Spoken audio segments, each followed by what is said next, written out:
Okay, question 8 of exam 3 is asking, I'm just gonna read it out because it's kind of worded funny, but birth weight is mainly governed by 1, duration of gestation, or 2, intrauterine growth rate. That was said a lot during the lecture. And which of these two or both are most likely causing a decrease in birth weight for babies at altitude? So just to start it off, babies at altitude are always born a little bit smaller. It doesn't seem like it's that much, but it does make a difference, especially when birth weight for anybody is pretty small. Like if you're born at 8 pounds, and then like an ounce is a big percent of 8 pounds. So let's talk about it.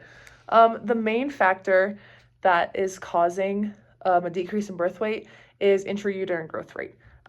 Duration of gestation, babies born at altitude, usually it's a little different, but it's pretty much intrauterine growth rate, and let's talk about why. So your O2 saturation as you go up in altitude decreases, but it doesn't increase a whole lot. But anyway, when we are at higher altitudes, we have a lower cardiac output and we have greater TVR. That's true just for everybody.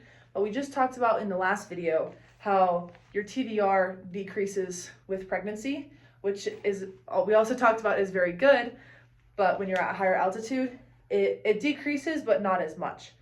So we also talked about these two growth factors earlier. So VEGF, this stands for vascular endothelial growth factor, and PGF stands for placental growth factor. And both of these are in the placenta, and they're good. We like them.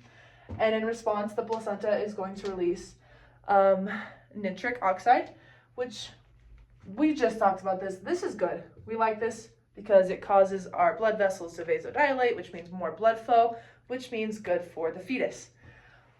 What it does at altitude is it also releases reactive O2 species, ROS, and we don't like ROS.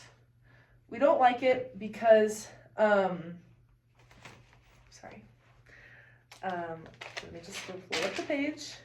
ROS, these molecules can cause damage to the fetus, to the uterus, to the placenta.